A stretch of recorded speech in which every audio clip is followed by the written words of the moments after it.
अपने दुश्मनों को हर मोर्चे पर जवाब दे रहा देश। सैनिकों के साथ गुस्ताखी पर लिया तगड़ा एक्शन। चीन पाकिस्तान का निकला दम, करने लगे मिन्नतें। दोस्तों, कभी वो वक्त था जब सीमा में देश के सैनिकों के साथ दुश्मन तमाम साजिशें करते थे, यहां तक कि देश के जवानों के सर काट कर ले जाए जाते थे। लेकिन इसका न तो कोई पलटवार होता था, न ही इसका दुश्मन देश के साथ रिश्तों पर असर पड़ता था। व्यापार से लेकर हर मामले में सारी सुविधाएं उन्हें मिलती रहती थी। पाकिस्तान जैसा भिखारी देश हमारे खिलाफ खड़े होने की जरूरत करता था, हमें चुनौती देने की हिमाकत करता था। देश के अंदर बार बार आतंकी हमला करा के देश के बेगुनाहों का खून बहाता था, लेकिन फिर भी हमारे तमाम रिश्ते वैसे ही चल रहे थे। सरकारों के लोग आपस में गले मिल रहे थे और बेगुनाहों के कत्ल हो रहे थे। व्यापार से लेकर हर रिश्ता उफान मार रहा था, जिससे आतंकियों के हौसले बुलंद थे।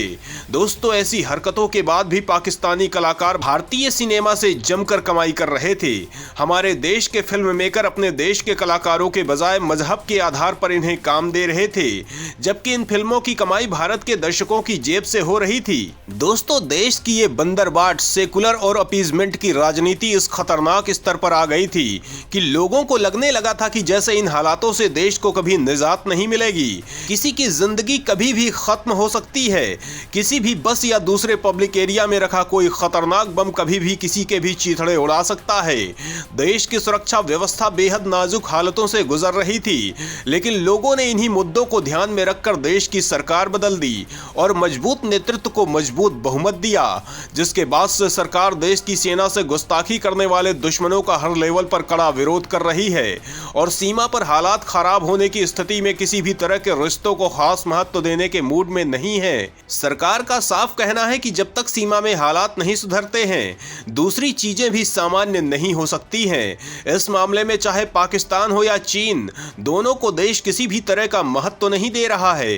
प्रधानमंत्री मोदी ने अपने तीसरे कार्यकाल में शपथ ग्रहण कार्यक्रम में सारे पड़ोसियों को बुलाया, लेकिन चीन पाकिस्तान को इससे दूर रखा और साफ कर दिया कि ये दोनों देश भारत के दुश्मन हैं और दुश्मनों के लिए देश में कोई जगह नहीं है।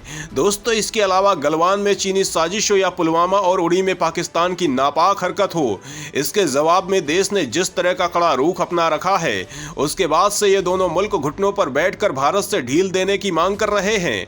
सवाल उठता है कि गलवान के बाद चीन पर कैसे शिकंजा कसा सरकार ने, पाकिस्तान में कैसे मचाई आफत, किस बात के लिए गिड़गिड़ा रहा बीजिंग, रिश्तों में आई कितनी गिरावट। तो दोस्तों, इस बारे में जानने के लिए वीडियो को आखिरी तक देखिए।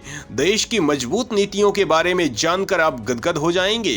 इस्लामाबाद के साथ व्यापार में लगा दिया भयानक टैक्स। बीजिंग से उड़ानों को किया रद्द, वीजा में लगाए प्रतिबंध। शहबाज की टूटी कमर, जिनपिंग ने नाक रगड़कर की अपील। दोस्तों, 2019 में लोकसभा चुनाव के ठीक पहले सरकार को झटका देने के हिसाब से पाकिस्तान ने घात लगाकर धोखे से देश के सैनिकों पर हमला करवाया था, जिसमें देश के 40 जवान बलिदान हो गए थे, जिसके बाद पूरा देश बेहद गुस्से में था और दुश्मन के खिलाफ सख्त एक्शन का इंतजार कर रहा था। और मोदी सरकार इन अपेक्षाओं पर खरा उतरते हुए बालाकोट एयर स्ट्राइक कराकर पाकिस्तान को तगड़ा जवाब दिया था। 1000 किलो का बम गिराकर इस्लामाबाद में भूचाल मचा दिया था। इतना ही नहीं, पाकिस्तान से आने वाले सामानों पर 200% कस्टम ड्यूटी को बढ़ा दिया था, जिसके बाद से दोनों देशों के बीच व्यापारिक रिश्ते बेहद निचले स्तर पर चले गए हैं। वहीं देश अब पाकिस्तान के साथ किसी भी तरह के दोस्ताना रिश्ते खत्म कर चुका है। ना तो देश की सरकार का कोई व्यक्ति पाकिस्तान की यात्रा करता है और ना ही पाकिस्तान के किसी नेता को देश में बुलाया जाता है। वहीं पाकिस्तान के अंदर छुपे तमाम देश के दुश्मनों को लगातार मौत दी जा रही है। पाकिस्तान का आरोप है कि इसके पीछे भारतीय खुफिया एजेंसी रॉ का हाथ है और इस तरह की वारदातों के लिए स्लीपर सेल का इस्तेमाल कर रही है, जिसके लिए लोगों को हायर किया जाता है और मजबूत जाल बिछाया गया है। हालांकि देश ने इन आरोपों को सिरे से खारिज किया है। दोस्तों, भारत ने एक नहीं कई बार इस भिखारी देश के सारे गिले शिकवों को भुलाकर दोस्ती की शुरुआत करनी चाहिए, लेकिन इसके बदले में पाकिस्तान ने केवल आतंकवाद दिया। इसीलिए अब मोदी सरकार किसी भी तरह के समझौते के मूड में नहीं है। सरकार का साफ कहना है कि पाकिस्तान पहले देश के खिलाफ आतंक पर लगाम लगाए, इसके बाद ही किसी तरह की बातचीत हो सकती है। वहीं चीन के मामले में भी सरकार का यही कहना है कि जब तक सीमा में हालात नहीं सुधरते, चीन के साथ रिश्ते नहीं सुधरेंगे। दोस्तों, गलवान हिंसा के बाद से सरकार ने चीन को जाने वाली सीधी उड़ानों को रद्द कर दिया था, जिससे उसे तगड़ा झटका लगा है। दोस्तों, 2019 में जब चीन के साथ रिश्ते सामान्य थे, तब दोनों देशों के बीच 539 उड़ानें हुई थी, जिसमें भारतीय और चीनी कंपनियां शामिल थी। चीन की विमान कंपनियों ने जहां 371 उड़ानें भरी थी, वहीं भारतीय कंपनियों ने केवल 168 उड़ानें भरी थी। इससे चीन को जमकर फायदा हुआ था, लेकिन गलवान हिंसा के बाद से भारत ने चीनी उड़ानों पर एक्शन लिया था और अब सीधी उड़ानें रद्द कर दी गई हैं, जिससे चीनी कंपनियों में तहलका मचा हुआ है और वो लगातार देश से अपील कर रहे हैं कि इसे फिर से शुरू किया जाए, लेकिन फिलहाल देश इसे सुनने को तैयार नहीं है।